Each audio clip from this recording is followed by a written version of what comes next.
Hello, I'm Dan Gibson, and this video is about the Petra scrolls. These old scrolls were found in the ancient city of Petra in Jordan way back in 1993. They were discovered by archaeologists in the back room of an ancient church. Most of the church structure had collapsed so that the scrolls were discovered under the rubble. The second thing to note is that all 140 scrolls had been burned. They were charred black and some scrolls were broken into many pieces. A team of experts from Finland worked at carefully opening the scrolls and then photographing them and getting the best photos we could possibly get. Those photographs were made available to experts around the world who mulled over the contents of the scrolls and wrote various papers and expressed various opinions. In the year 2002, the American Center for Oriental Research published a 5-volume collection called the Petra Scrolls. I have a copy of the 5 volumes here. The rest are behind me. And over the last 6 months, I've enjoyed working my way through these books and also reading some of the opinions of the experts who comment on the scrolls and what they found. Now, here are some things we should notice. First, the scrolls belong to one extended family. They are the personal legal documents of that family. They are the kinds of things you might stick away in a safety deposit box and not look at for years. But you don't want to get rid of them because it might be useful someday. They're legal documents. Second, even though the scrolls were found in a church, they are not church documents. This is not about who was baptized, who the priests were, or how the church was organized. No, this is about one family's legal records. Third, what is of interest here is not so much what the scrolls say, but how they say things, the names that are used, the people that are mentioned, the language that is expressed. Fourth, the dates of these scrolls are very important. These scrolls were written down during the time that the Prophet Muhammad was a young man. That's what makes them so important to our study of Qiblas. Here we have a very narrow window back into time. Let me emphasize, it's an extremely narrow window. It's all about one family. It's a Christian family. These are legal documents that were found in the Christian quarter in Petra in the back room of a church. We must not expect them to throw light onto the pagan side of the city or the greater picture of what's going on. Now, here's a drawing of Petra. And it is in a valley, and the Christian churches are here on one side, and the Christian tombs are up here in the north. The rest of the city was pagan, or at least until Muhammad came along. Here are the temples to Dushera and Al-Uzza and others, and of course there's the foundation of the original Kaaba building. None of these structures were ever connected to churches or converted into churches. There's little evidence that that ever happened, but they were in use at the time.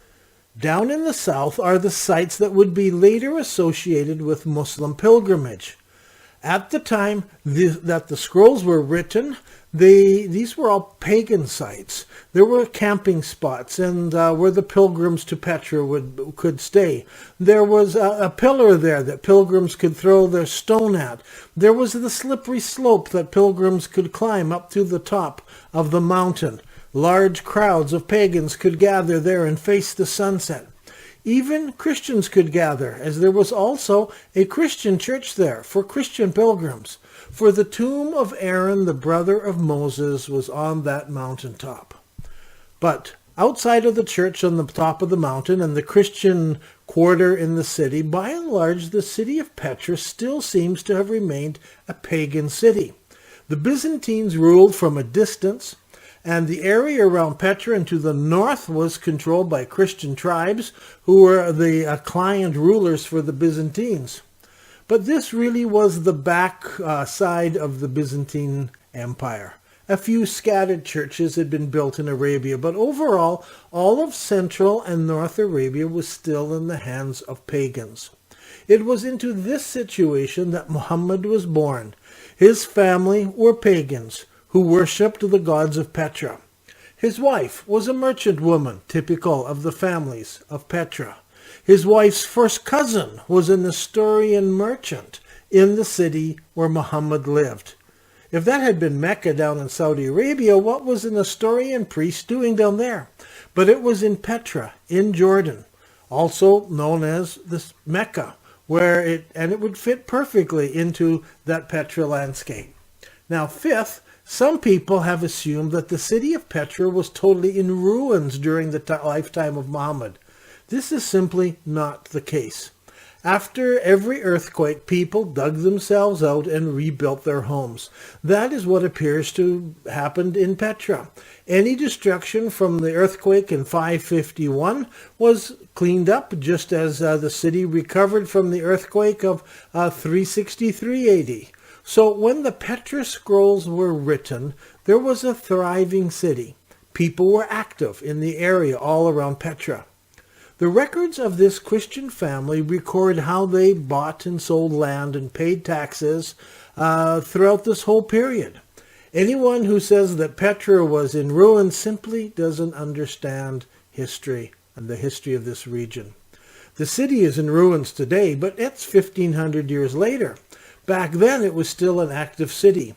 Around it, people were still doing agriculture, merchants still came and went, stores were open, churches and temples still functioned. Christians and pagans lived in their own parts of the city. So, the very first thing we learn about from the Petra scrolls is that Petra was an active city. Now, there were about 140 different scrolls, and out of them, they had to break them open. This gives you an example of sort of what you would be looking at as the scroll is unrolled. Lots of fragments, and so there's 5 volumes in this set with all the different fragments in it and the translations and so forth. When I went through the scrolls, I noticed that there were a lot of different legal documents. There were agreements on family property. There were agreements on inheriting family land. There was the dividing of land between 3 brothers. And there's lots and lots of taxation receipts. There was an agreement to transfer taxes to another person, several of those. There was a dowry agreement and a marriage contract. There were several private letters, and there was agreements for the settlement of debts. There was a donation letter, even a list of stolen items and the accusation of a priest who was using the house at the time and seems to have moved away and taken with him some of the contents of the house. So lots of different documents that we can look at, but nothing that tells us specifically about what's going on in the greater area around or in Petra. In reading the scrolls, it's obvious that Petra was an active city. Now, there are lots of little things that can be learned from the Petra scrolls. One of the most interesting and enlightening is that while Greek was the official language of the state, most of the people spoke Arabic. You see, the Petra scrolls are written in the Greek language, but they're filled with all sorts of Arabic words. Names of places, names of objects and things, terms used and concepts expressed. So experts have been studying the Arabic language used in Petra through the Petra scrolls. For instance, there's talk of bir, a bir, which is a well or a cistern. The term bir Arabias is a mixture of Greek and Arabic, and it may be the root of where we get Araba from Wadi Araba. The name Aram or Aram is the field markers. Hibla is the name of grapes. The name of grace is Nama. So there's a name, Nam El, which is known to us in the Safavidic inscription, and here we find it. Ain is a spring of water. Beit is a house. Beit Akbar is a large house. Daraja are steps or terraces. Hamra is a red or brownish, and Sharqiya is a eastern, and so forth. So there's lots of different words that show up there. Nahar is a gully, and Sarj is like a hill or a saddle. It could even be an inverted cooking pot. And Mal is property or the things that you own, and Marbus is a threshing floor, and Nusba is a farm, and so forth. Just as you go through, there's just so many words, and you realize these people were actually expressing with each other and talking to each other using the Arabic language. Tribes were known in terms like Beni or the son of, and you'll find pages and pages of these words, especially Arabic used for names of places. Also of interest are the names of people. The Nabatean Arabs started using Greek names as early as King Aretas, who called himself Philopatrius. This king is mentioned in the Bible, and many Nabateans used Greek names after that. So it's hard to distinguish between an Arab name and a Greek name, as they were using Greek names. One prominent person is Abu Karib ibn Jabala, who's the ruler of the Ghassanids, and he's the arbitrator in one of the legal disputes. His name is even found in the histories of Al-Tabri and others. So it's exciting to see Arab names that are in history be there on those scrolls. So then, what are the most important things we can learn from the Petra scrolls? First and foremost, it has to do with the Arabic language. You see, all over the Middle East, there are thousands of pre-Quranic ancient Arabic inscriptions and names, but none of them reflect the sort of Arabic that's found in the Quran. You see, in the Quran, the definite article is el. And if the word for house is bait, then if I want to say the house, I would say el-bait. That is what you would find in the Quran or in classical Arabic today. But Dr. Michael MacDonald and others who have worked on these thousands of ancient inscriptions and graffiti across the Middle East, they found very few instances of el being used. The most common use for the definite article is hn, hin, or just h. So that's the definite article, but the Quran only uses el. So how and where and when did the hn evolve into el? The early language used in Central Arabia around Mecca in Saudi was different from the Arabic of the Quran. It also contains words from the Southern Arabian dialects. The language of the Quran is also different from the Arabic spoken by the Bedouin. So how can the Quran claim to be in the language of the people? Why can we not find any use of this type of Arabic anywhere in the Middle East? Recently, Ahmed Al-Jalad did a survey, Greco-Arabia in the southern Levant.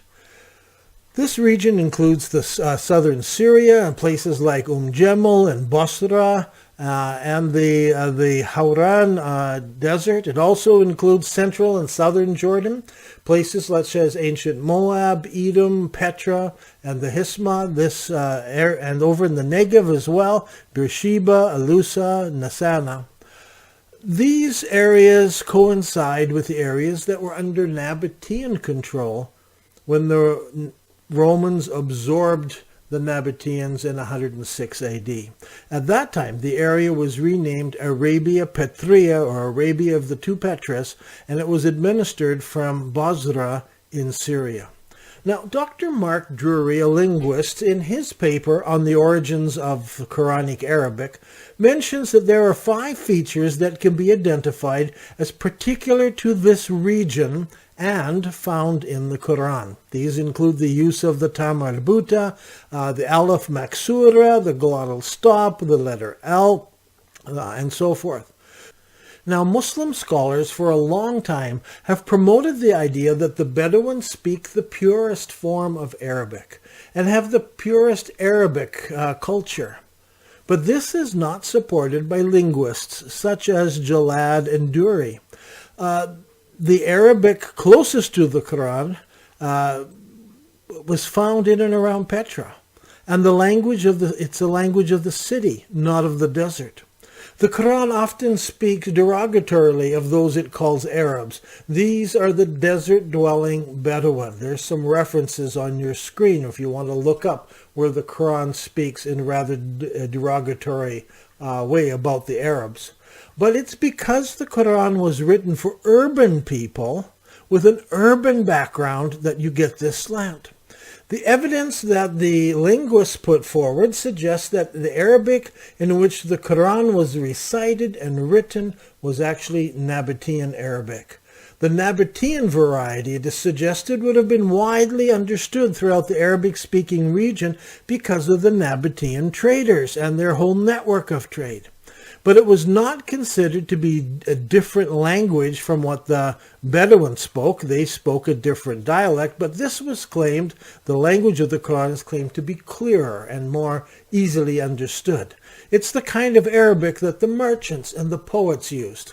The Nabateans preferred to write in Aramaic and later in Greek, but they spoke Arabic at home. That's why early Muslim scholars could not find the source of the Arabic language. They're assuming it came from the Bedouins, but it could not be found among the Bedouin tribes. This is because Nabatean Arabic was not a Bedouin variety. You see, once Petra had disappeared and the Nabatean identity had dissipated, Nabatean Arabic was no longer distinctive to the region. Muhammad's family and the Arabs of Petra and of Homeima took this Arabic dialect with them to Damascus as they went as rulers, and later as Abbasid rulers went to Iraq, and it became the common property of Arabs everywhere, this language, this dialect. It was not until the discovery of the Petra scrolls that linguists could start putting the pieces of the puzzle together. It took Greek documents in Petra to reveal the origins of Quranic Arabic. I'm Dan Gibson, and this has been another video in the series Archaeology and Islam.